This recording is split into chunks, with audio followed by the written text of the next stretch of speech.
असतो मा सद्गमय तमसो मा ज्योतिर्गमय मृत्योर्मामृतं गमय.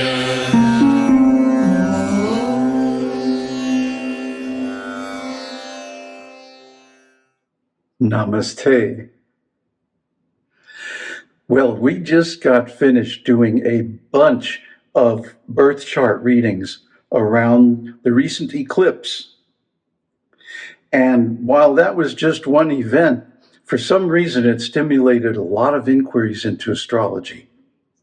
And the lessons we learned in doing those readings is the traditional way of delivering the readings is broken. It's not good enough. Every single client asked me some of the same questions, like, why is this so complicated? What about all these contradictory readings? How can I understand this? And the difference is that traditional Jyotish views the person as a static entity, like frozen at the time of birth. But that's not the way life really is. Life is dynamic. Life is ever-changing, evolving, growing, hopefully, towards self-realization. So the traditional way of giving a reading, like saying, you have Mars in Scorpio, and it means da-da-da-da-da-da, right? Well, that's good to know, but so what? How does that evolve over time? In other words, making it dynamic, not static. This is the new level of interpretation that we have developed, which we call dynamic cluster narratives. I'll explain what that is in a minute. In other words, the birth chart, when it's put in action, when it's viewed in time, is not a static thing, but a constantly changing and evolving story. It's a narrative. And the elements of that narrative are given in the birth chart, yeah, but then how do they develop over time? Well, that means there's a story, the story of your life. And that is written in the birth chart. But to understand that story, to be able to hear that story, you have to be able to interpret the chart dynamically in terms of clusters of readings, not just one reading at a time. Those are pretty interesting, but useless. So, in other words, we have to craft a narrative of your life as revealed by the birth chart. And, so many other factors. The dashas, the planetary strengths, and so on and so forth, transits, et cetera, et cetera. So we already have released a new way of doing the transit readings. And that's called the Astro Innovations Personal Transit Reading. And this is a special reading that you get every month simply by joining our Patreon for $15 a month. And as long as you remain a member, you automatically receive your report every month. Now, we also want to overhaul our delivery of the birth chart reading. It's been too expensive. Because it took up a lot of my time.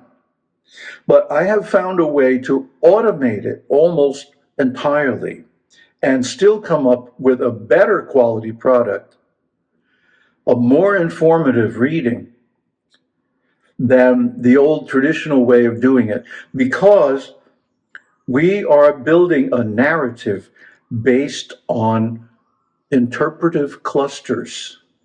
Now, let me explain what that is.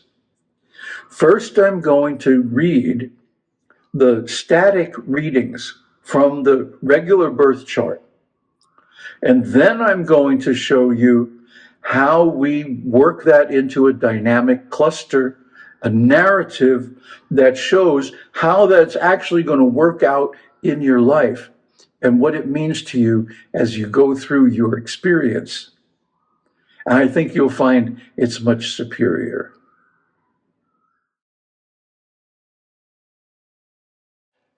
Jupiter in Scorpio.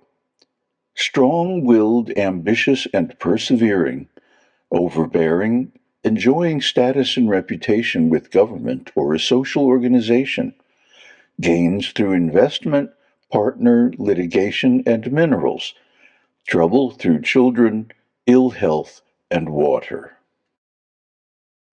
Jupiter in the ninth house is very good for religion. It makes you attracted to rituals, observations, study of scripture, and good association with others into these things. However, it also gives attraction to material achievement, recognition, and status. You must learn that this latter quality distracts from the earlier mentioned good qualities. Only then can religion be purified. Ketu in Scorpio. Inclined to spiritualism, interest in religious and holy places, philosophy, love for ancient and traditional cultures, agriculturalist, loss of wealth and progeny, bilious, more than one partner, gain of wealth in foreign land, speech defect, and unfortunate. But you may secure a true insight into spiritual secrets. Ketu in the ninth house leads to blossoming of liberated consciousness, regardless of the sign involved. This planet, though shadowy, has a most potent effect in dissolving all material attachments. It disengages you from the physical conditions of life and links you with the universe at large. It produces a different vision, a new approach to the problems of life, and consequently a sublime ethic of its own. Okay, so that's the traditional static reading, and it's the kind of reading that you would get if you go to, any astrologer, and specifically in our readings during the last, 20 years, whenever we do readings, we were doing them in that style. And while that's factual and informative, it's not really optimal because it's not dynamic. It's not a narrative. It doesn't tell a story. And we all love stories, especially stories about us. So let's see how the narrative cluster technique reshapes those readings into a story that describes our life.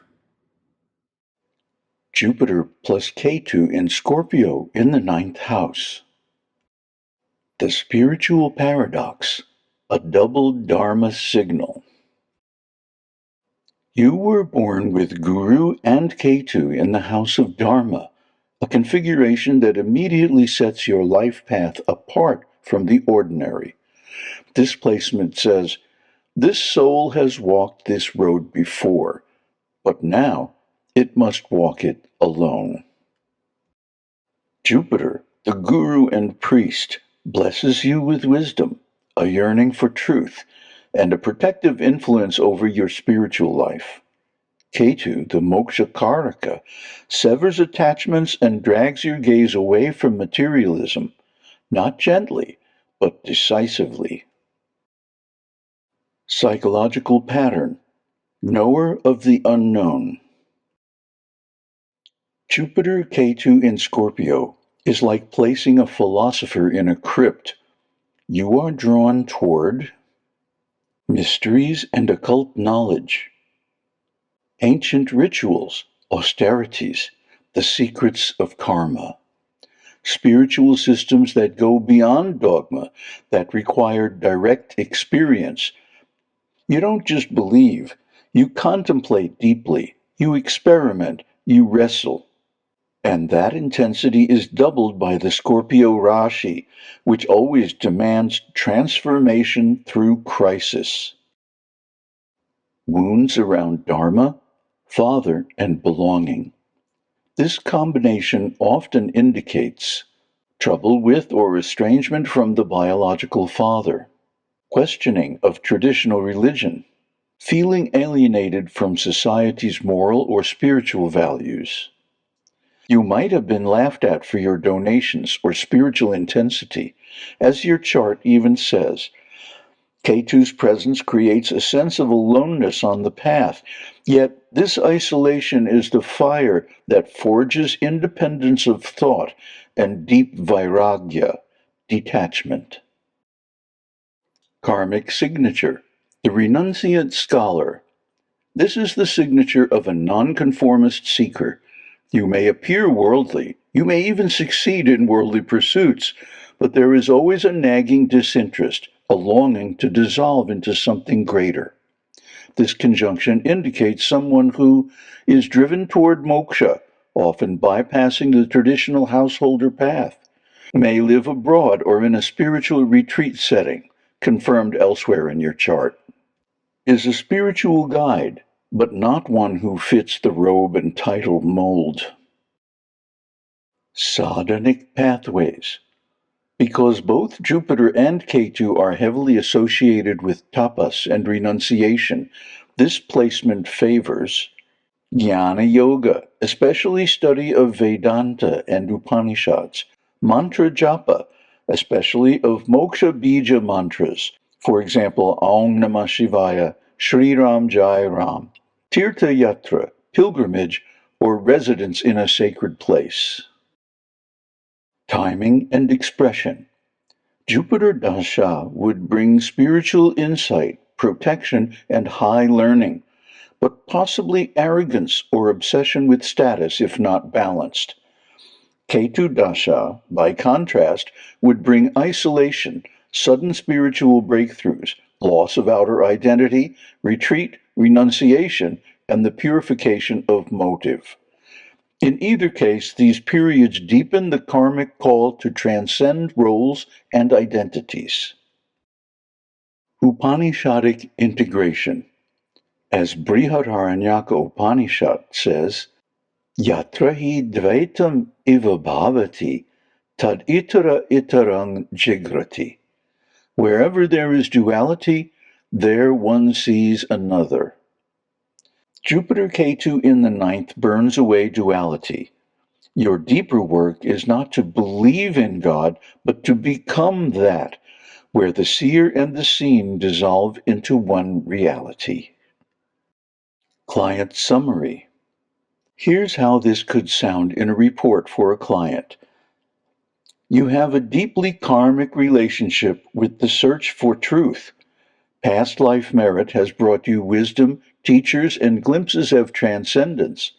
But with it comes loneliness, skepticism, and wounds around trust. You are not here to follow anyone's path blindly. Yours is the path of the lonely mystic, the researcher of inner realities. When you accept this solitude, not as a burden, but as a blessing, the real sadhana begins. So, isn't that better? Isn't that an improvement on the old traditional readings? It uses the same information, but it presents it in a much more dynamic and interesting way because it tells you the story of your life, doesn't it? Not just the qualities that you're born with, but how they manifest in experience. And the best thing of all is we can do this reading far cheaper than the traditional reading because it doesn't take up so much of our time. That's the good news. And that new product, the dynamic reading, the narrative clusters will be available very soon. We'll announce it here on the channel and on Patreon. And then you can take advantage of this new technique to give a much more satisfying and actually better predictive reading of your astrological chart. Om Tat Sat. Om Shakti Om. Om Namah Shivaya.